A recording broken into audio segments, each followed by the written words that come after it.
Hello, this is my first game with commentary. I'll be playing 10-0, so I'm able to effectively commentate while playing without it being too quick for me to keep up with. Alright, so here I like to, this is the game I normally play, open up the center with the pawns, take control of the middle, so you can get your bishops out, but not infringe on your knight's moving ability.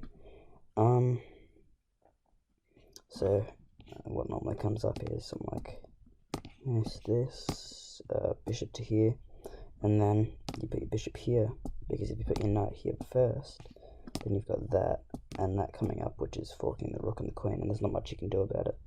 So you have to get the bishop out, and yeah, this is what's happening. So well, they moved the bishop out first, which is actually unusual, because then you've got this, and there's just a hanging pawn there, and they can move their knight out. There we go. Alright, so now I'm the one with the attack over here, so they can't move their knight out, because then, and now they've protected it. Alright, so I'm not actually that good at this game. I've got like a 1500 rating. That's pretty low. I'm like an amateur, not very good. I'm hoping to eventually get up a bit higher, but for now I'm not, so don't have to worry about it, I guess. Still worried about this square here, so I've got to stop him from doing anything there. Alright, next I'm going to try to get this bishop away, because he's really annoying, so that'll hopefully get him away. Now, okay, that's an interesting move. Now I'm going to try to bat him away like this, and then if he goes up here, then I'm probably just going to move my knight out. Oh, he could just do that. Alright. So, well, now he's not going to be able to get back to this square, so next move I can just get up here, and the bishop will be gone, unless he pushes his pawn, which is possible, I guess, but not likely, because it's just not, you know, I'll have a look maybe in the analysis. Oh, he's going to take that with his queen. Okay. The board is totally mirroring itself. Ooh, this is strange. Alright. Let's castle this side. Oh, not totally, because we got the castled king on his side. Okay, so he's going to probably pop his king. He could pop his queen in there, but I have the knight. It's actually thundering at the moment, which is, you know,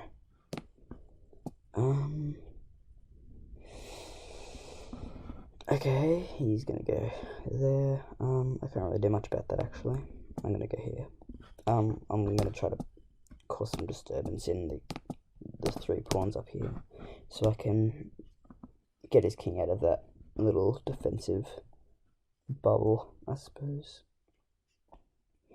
I like the look of this diagonal in case anything ever moves. I don't know. It'll be a good attack on these little pieces. So if the bishop and the knight get out of there, bishop and the knight and the rook, sorry, get out of there, I might have a little opportunity, which would be cool, I guess.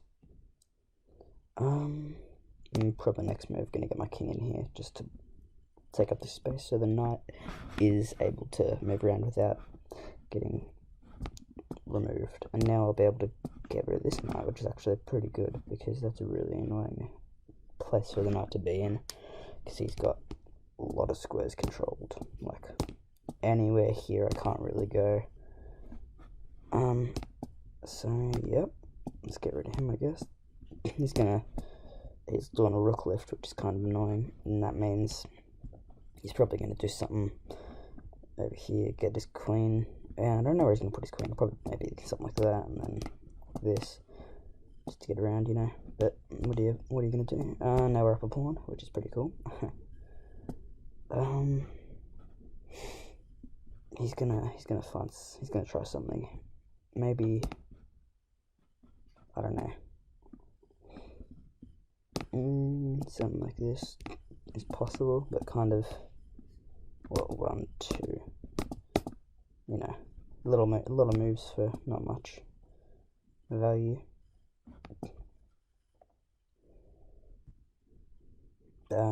I would assume he's going to take with the pawn, and I'm going to offer a queen trade. Because, oh, wow. I'm happy with the queen trade. So, I'm just up a pawn here. There's really not much I'm losing. Alright, so what I'm going to do here is just a little bit of this. So he's forced to takes, push that pawn, and then probably going to take back. But he can't because of the rook. So it'll be... Okay. He's going to try to do something here, maybe. Or just not the end bit. Maybe he's going to get a little bit of offensive power. Or he could be trying to defend this, which would be very, very good maneuver. Maybe rook here. Yes. I think he's going to go here though. It's just my instinct. Really? That's interesting. I wasn't expecting that. We're going up another pawn, I guess. Now I've got this attack, or this, which will put 2 pawns on the line, so we'll have to have both of those defended. And I think we're winning this game pretty well. We've also got this attack here. Yeah, I think he was looking out for this move. I think he was looking out for that move with that, so he couldn't get the... Ooh, that's a cool move.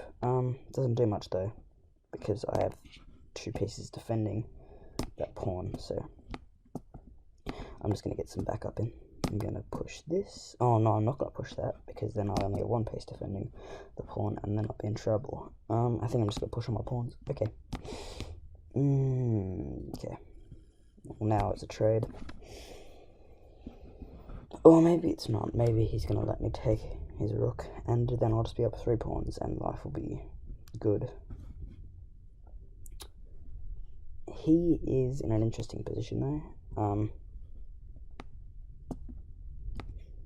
All of his pawns are either defending or blocking. See, the circles will be where they're blocking, the lines will be where they're defending. Actually, no, I don't even need a line there. They're actually defending or blocking every square. Our opponent's left the game. I might go into analysis a little bit because it was an interesting game. He did blunder a bit. Oh, is he back? I don't know. Okay, he's back. Good thing, because it would have been annoying if he had left, because I do want to finish this game. I want to see if I can do some nice stuff. Oh, okay, that's dangerous, because I don't want to prove that just yet, and that's better. Okay, so I'm thinking what's going to happen here is we're going to go there to protect this, and this is going to be the pawn that we're using as our main defense. We're going to push these guys, and then we're going to just hold our king there, hopefully, and trade, and we'll have a couple pawns left to show for it at the end, and it'll be all good. It'll be all good. Okay, so he's going around, it looks like, but that doesn't really matter. He's probably not going to push because he's just going to lose a pawn. So now, look at the position we're in now. I mean, what's not to like about it? Yep, pushing that. We're winning this. We're getting a queen right now, actually.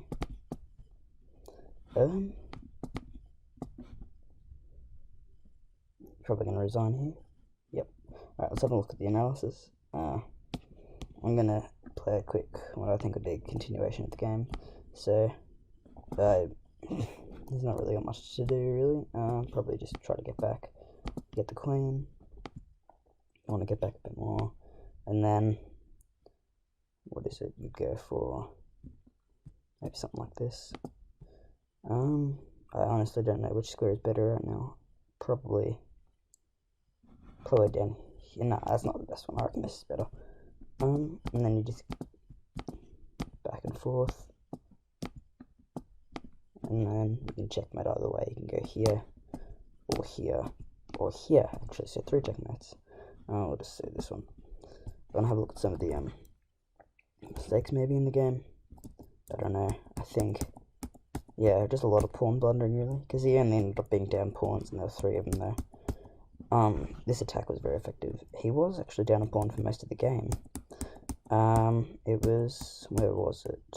No, okay, it was here. So we just went up a pawn because he let us capture with the knight.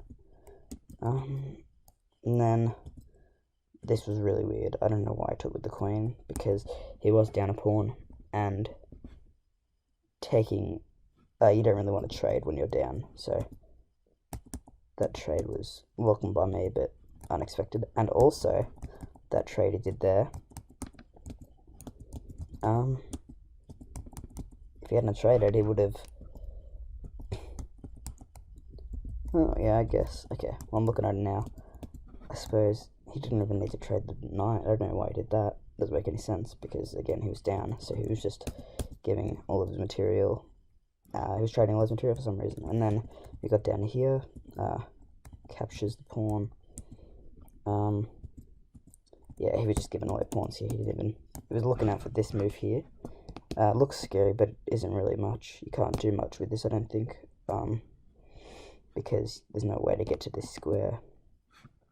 So, it looks scary, but it's not really that worrying. He looks to take the pawn, but this just isn't good for him. He just goes down more. You don't really want to simplify again when you're down, what was it, 3 pawns at this point, like he was? Yeah, he was down about 3 pawns. And then, well, he, instead of taking and keeping it rook's game, he decided to give me the opportunity. Oh, yeah. Oh, no, of course, he didn't have... Yeah, he didn't really... He had the choice. He could have taken here, and then it would have been takes, and he would have had to back out a bit, or he could have even gone more offensive, but he let me convert the rooks, and so now it was a matter of getting my pawns down. I just decided to use this as a bit of my structure to keep the pawns together. Looking at this, you can see this pawn here is getting left behind, so takes, and now one of these pawns is getting passed. If you push this pawn and you don't take, then you push again and again, or if you push this pawn and you, or if you push this pawn, oh my god, if you push this pawn and then take it, you get through. So, and then it's just 3 versus 1, so even if they did manage to catch up somehow, they couldn't have caught up, but if they did somehow manage to catch up, like if I did a mouse slip and accidentally did this, and then, and they would have taken, it was still a pretty, would have been a pretty easy win for me, I mean, yeah, so that's the end game portion of it, and the middle, really,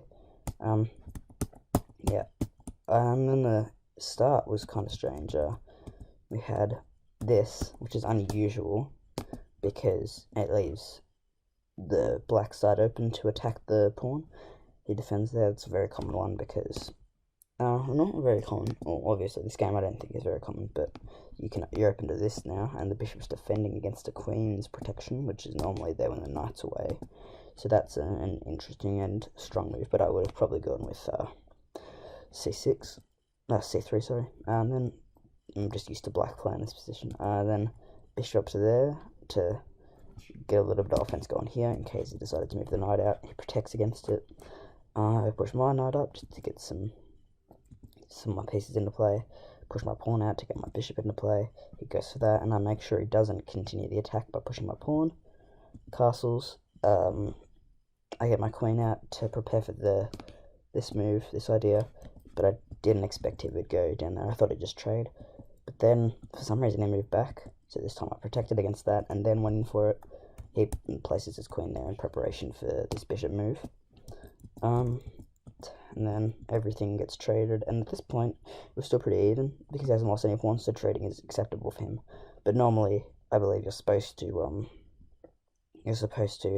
not trade unless you gain something from it, but, I prefer to simplify when I'm down. Yeah, you simplify when you're down, but if you don't gain anything. But I don't really mind trading. Simplifying, I feel like I'm a better endgame player. Anyway, and that goes to here. I don't really know what the plan was there. I just kicked the knight. I guess, yeah, I see the plan. But if he had have gone there, I would have just kicked it like that. So, he goes, puts the knight in there. I wanted to get my king in position, and I didn't see that I could kick the knight until I noticed that my knight was kind of freed up after the queen was needing to be held off. So now He definitely should have taken the knight here. So this just set me up for taking advantage of the pawn, and then we went into this. We just traded everything, and then he dropped a few pawns, 2 pawns. Didn't want to take it there, because he just takes there, and then he'd be killing me. He'd be up a whole rook, not a whole rook.